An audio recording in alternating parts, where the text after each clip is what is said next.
Allot மணி சேனலுக்கு வருக வருக. நான் செபி ரெஜிஸ்டர்டு ஃபினான்ஷியல் அட்வைசர் கிடையாதுங்க. நான் எஜுகேஷனல் பர்பஸுக்காக என்னுடைய பர்சனல் எக்ஸ்பீரியன்ஸை நான் ஒரு 20 வருஷமாக மார்க்கெட்டில் இருக்கேன். அதை தான் உங்கள்கிட்ட ஷேர் பண்ணுறேன். நீங்கள் எந்த முடிவு எடுக்கிறதா இருந்தாலும் உங்கள் நிதி ஆலோசகரை அணுகி அதுக்கப்புறம் பணத்தை போடுறதை பற்றி முடிவு பண்ணுங்கள். நன்றி.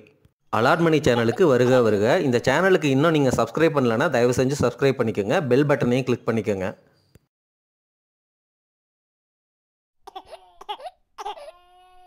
இந்த வீடியோ பதிவில் மிஸ்டர் டெபாசிஸ் பாசு அப்படிங்கிற மணி லைஃப் எடிட்டர் அண்ட் பப்ளிஷர் சொன்ன கருத்துக்களை நான் இந்த வீடியோவில் பகிர்ந்துக்கிறேங்க.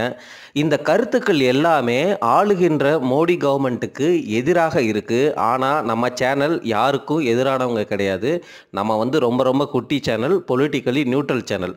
இருந்தாலும் இவர் ஆப்போசிட் பார்ட்டியான்னு தெரில. ஆனால் இவர் சொன்ன கருத்துக்களை நான் உங்ககிட்ட பகிர்றேன். இவர் கவர்மெண்ட்டை கிரிட்டிசைஸ் பண்ணி இந்த எக்கானமிக் ஸ்லோ டவுன் அப்படிங்கிறது ஒன்றும் பெரிய சர்ப்ரைஸ்லாம் இல்லை, இது நடக்கிறதுக்கு காரணமே இந்த கவர்மெண்ட் தான், இந்த கவர்மெண்ட்டோடைய பாலிசி தான் அப்படிங்கிற மாதிரி நிறையா டேட்டா பாயிண்ட்ஸையும் நிறையா விஷயங்களையும் பகிர்ந்துக்கிறாரு. நான் உங்ககிட்ட பகிர்ந்துக்கிறேன்.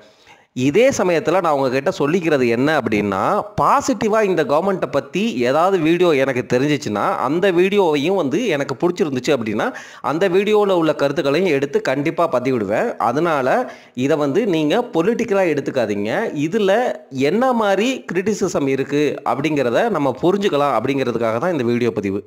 இந்த மணி லைஃப் பப்ளிஷர் அண்ட் எடிட்டர் கடந்த 11 வருட ஆட்சியை கிரிட்டிசைஸ் பண்ணுறாருங்க. அதாவது எப்படின்னா, நம்ம கரண்ட் கவர்மெண்ட் இருக்கிறாங்கல்ல, பிஜேபி கவர்மெண்ட், அவங்க இது அவங்களுக்கு 3வது டேர்மு. சரிங்களா? ஃபஸ்ட்டு டேர்ம் 5 வருஷம் முடிஞ்சு போச்சு. அடுத்த 2வது டேர்மும் 5 வருஷம் முடிஞ்சிச்சு. இப்போ 3வது டேர்மில் இருக்கிறாங்க. அதில் 1 வருஷம் தான் முடிஞ்சிருக்கு. ஸோ 11 வருட ஆட்சி காலம். ஆனால் இப்போ இருக்கிற இந்த 3வது டேர்ம் அப்படிங்கிறது கொலிஷன் கவர்மெண்ட். தனி மெஜாரிட்டியில் அவங்க சீட்ஸ் வின் பண்ணலை. ஆனால் முன்னாடி இருந்த 2 டேர்முமே தனி மெஜாரிட்டியில் சீட்ஸ் வின் பண்ணி வச்சுருந்தாங்க. இந்த 3வது டேர்மில் திரு சந்திரபாபு நாயுடு, அப்புறம் இந்த பீகாரில் திரு நிதிஷ்குமார், இவங்க கூட கொலிஷன் கவர்மெண்ட், அதாவது கூட்டணி ஆட்சி அப்படிங்கிற மாதிரி ஃபார்ம் பண்ணி கவர்மெண்ட் ரன் பண்ணிட்டு இருக்கிறாங்க. இந்த 3வது டேர்மில் 1 வருஷம் போயிடுச்சு. ஸோ இவர் என்ன பண்ணுறாரு அப்படின்னா, அவருடைய கிரிட்டிசிசத்தை மோடி கவர்மெண்ட்டினுடைய மொதல் டேர்ம் இருக்குல்ல, அங்கேருந்து தொடங்குறாரு. ஃபஸ்ட்டு டேர்மில் மோடி கவர்மெண்ட் நிறையா சோசியல் ஸ்கீம்ஸ் அனௌன்ஸ் பண்ணாங்க. Swachh Bharat, Jan Dhan, digital India, Beti Bachao Beti Padhao, Atal pension Yojana, Jeevan Jyoti Bima, கங்கை சாயில் ஹெல்த் கார்டு, இந்த மாதிரி நிறையா சோசியல் ஸ்கீம்ஸில் அவங்க ஃபோக்கஸ் பண்ணாங்க. இந்த சோசியல் ஸ்கீம்ஸ் இந்தியன் எக்கானமிக்கு அகெயின்ஸ்டானது அப்படிங்கிற மாதிரி அவர் சொல்கிறாரு. ஏன்னா கஜானாலேருந்து நீங்கள் காசை எடுத்து மக்களுடைய அந்த பாப்புலிஸ்ட் பட்ஜெட் மாதிரி அனௌன்ஸ் பண்ணி ஏகப்பட்ட காசை செலவு பண்ணுறீங்க அப்படிங்கிற மாதிரி தான் நான் புரிஞ்சுக்கிட்டேன். அது மட்டும் இல்லாமல் இந்த ஸ்வச் பாரத் மாதிரி ஸ்கீம்ஸ்க்கெல்லாம் சேலரிடு பீப்புளுக்கு அடிஷ்னலாக டேக்ஸ் போட்டாங்க. உங்களுக்கு ஞாபகம் இருக்குமான்னு தெரில. நம்ம எப்படின்னா, நீங்கள் சேலரி வாங்குறீங்க அப்படின்னா நீங்கள் 30% ஸ்லாப்லலாம் இருக்கீங்கன்னா 30% டேக்ஸும் கட்டணும். அது இல்லாமல் எஜுகேஷன் செஸ்ஸு, சப்போஸ் ப்ரொஃபஷனல் ஃபீல்டெலாம் இருக்கீங்கன்னா ப்ரொஃபஷனல் டேக்ஸு இந்த மாதிரி கட்டணும். அது கூட சேர்த்து ஸ்வச் பாரத் செஸ்ஸு அப்படின்னு போட்டாங்க. ஆனால் அதனுடைய பயன்லாம் உங்களுக்கு தெரியும் தானே. இப்போ நான் கூட கிராமத்துக்கெல்லாம் போகிறேன். அங்கங்கே டாய்லெட்ஸ்லாம் இருக்குது. நான் கூட அப்சர்வ் பண்ணியிருக்கேன். அதே போல் தான் ரயில்வே ஸ்டேஷன்லாம் போனீங்கன்னு வச்சுக்கோங்களேன், முன்னாடிலாம் ரொம்ப கலீஜாக கிடக்கும். இப்போ அட்லீஸ்ட் அந்த ப்ளீச்சிங் பவுடராவது போடுறத நான் பார்த்துருக்கேன். இது உங்களுக்கு ஃபீல் ஆச்சான்னு தெரில. இது பாசிட்டிவாக நான் சொல்கிறேன். சரிங்களா? அவர் சொல்லலை இதை. இந்த மாதிரி சோசியல் ஸ்கீம்ஸில் தான் ஃபஸ்ட்டு டேர்ம் கான்சன்ட்ரேட் பண்ணாங்க. அதுக்கப்புறம் நிறையா பிஸ்னஸுக்காக சில ஸ்கீம்ஸ்க்கெலாம் ஸ்டார்ட் பண்ணாங்க. அது make in India, skills India, Mudra loans, start up India, இந்த மாதிரி ஸ்கீம்ஸ்லாம் ரியலாக கோரில் பாப்புலர் ஆகலை. ஜஸ்ட்டு அனௌன்ஸ் பண்ணாங்க. அது எந்தவித ஆக்ஷனையுமே இந்தியன் எக்கானமியில் ஏற்படுத்தலை. அப்படிங்கிற நிலைமையில தான் மோடி கவர்மெண்ட் ரன் ஆகிட்டு இருந்துச்சு. ப்ளஸ் அந்த ஆர்பிஐ கவர்னர், ஃபினான்ஸ் மினிஸ்டர், இவங்க 2 பேரும் ஒரு சரியான ஜாபை பண்ணலை அப்படிங்கிற மாதிரி கிரிட்டிசைஸ் பண்ணுறாரு. எப்போது அவங்களுடைய ஃபஸ்ட்டு டேர்மில் இதுதான் இந்த ஸ்டோரி தான் ஓடிட்டு இருந்துச்சு. இந்த ஸ்டோரி ஓடிட்டு இருக்கிறபோது திடுக்குன்னு திரு மோடி அவர்கள் அந்த டிமானிட்டைசேஷன் அப்படிங்கிற ஸ்கீமை அனௌன்ஸ் பண்ணுறாரு. என்ன அப்படின்னா 500 ரூபாய் 1000 ரூபாயா அந்த கரன்சி செல்லாது அப்படின்னு சொல்லி அனௌன்ஸ் பண்ணுறாரு.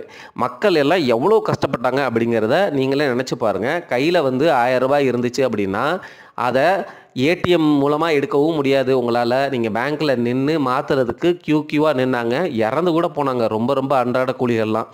சரிங்களா? இது உண்மையிலுமே வந்து ஒரு நெகட்டிவான விஷயந்தான். ஆனால் அனௌன்ஸ் பண்ணப்போ நான்லாம் ரொம்ப பாசிட்டிவாக நினச்சேன். இந்த மாதிரி போல்டான ஸ்டெப்பை யாருமே எடுக்க முடியாது அப்படிங்கிற மாதிரி நானும் நினச்சேன். ஆனால் வந்து பின்னாடி வந்து ரிவ்யூ பண்ணி பார்க்குறப்போ, அதாவது இப்போ ரிவ்யூ பண்ணி பார்க்குறப்போ டிமானிட்டைசேஷன் ஸ்கீம் வந்து பெருசாக வந்து பலனளிக்கலை அப்படிங்கிற மாதிரி தான் வந்து எல்லா ஃபினான்ஷியல் எக்ஸ்பர்ட்ஸுமே ஒத்துக்கிட்டாங்க. ஆனாலும் நீங்கள் பார்த்தீங்கன்னு வச்சுக்கோங்களேன், நிறையா வந்து இவங்க எஸ்பிஐ வந்து அக்கௌண்ட்டு, அதாவது எப்படின்னா முன்னாடிலாம் வந்து கேஷாக கொடுப்பாங்க, புரியுதுங்களா? அந்த கரப்ஷன் வந்து ஜாஸ்தியாக இருக்கும். இப்போ எல்லாமே டிஜிட்டல் ஆயிடுச்சு. நீங்கள் அப்சர்வ் பண்ணிங்கன்னா தெரியும், நிறைய பேங்க் அக்கௌண்ட் ஓப்பன் பண்ணாங்க. இந்த ஜிபே மாதிரி இதெல்லாம் வந்து காய்கறி கடைக்காரவங்க அளவுக்கு ரொம்ப லோ லெவலில் வந்து ரீச் ஆயிடுச்சு.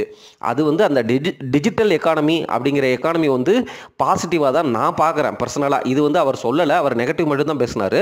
ஆனால் பாசிட்டிவாக அந்த விஷயம் நடந்திருக்கு. ஆனால் டிமானிட்டைசேஷன் வந்து அவங்க நினச்ச அந்த எக்ஸ்பெக்டட் அந்த பிளாக் மணி வந்து சிஸ்டத்துக்குள்ளே வந்து வந்துடும், அதனால் கவர்மெண்ட்டுக்கு பணம் கிடைக்கும் அப்படிங்கிற மாதிரி நினச்சாங்கல்ல, அது வந்து அந்த கோர் ப்ராஃபிட் வந்து நடக்கவே இல்லை அப்படிங்கிறது தான் வந்து அவருடைய கிரிட்டிசிசமாக இருக்குது.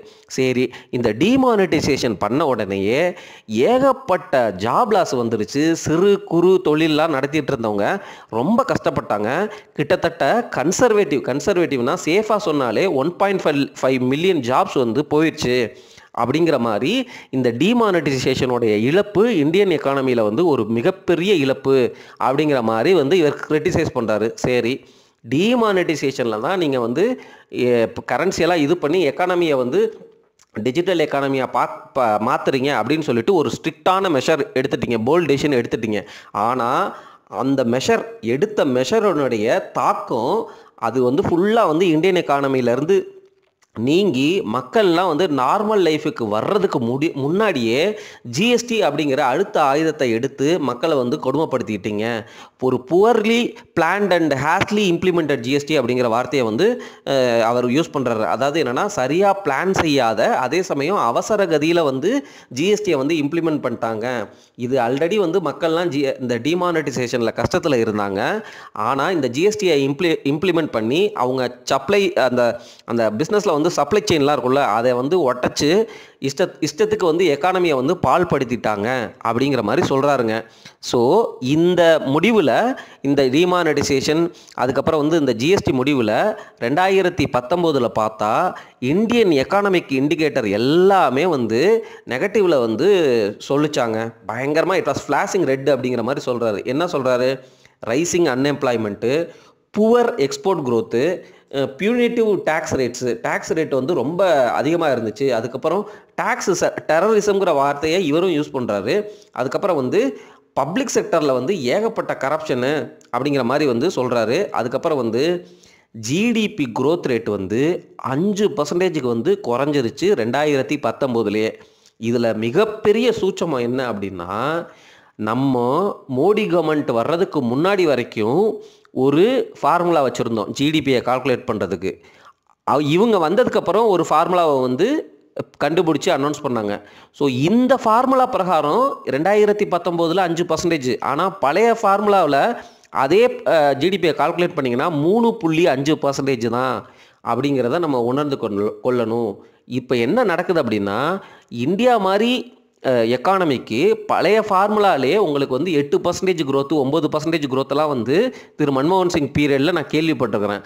அப்போது எனக்குமே வந்து ஒரு டவுட் வருது. இவங்க புதுசாக ஒரு ஃபார்முலாவை கண்டுபிடிச்சி அந்த ஃபார்முலா வந்து கவர்மெண்ட்டுக்கு ஃபேவராக இருக்கிற மாதிரி, அதாவது என்னென்னா பழைய ஃபார்முலாவில் 3.5%, ஆனால் புது ஃபார்முலாவில் 5% அப்படிங்கிறப்போ நம்மளால் அதை சுத்தமாக ஏற்றுக்கவே முடியல. அப்போ வெறும் 3.5% தான் 2019 வந்து க்ரோத் ஆச்சா அப்படிங்கிற கேள்வி வந்து நமக்கு எழுகிறது இவர் சொல்கிறதுலேருந்து.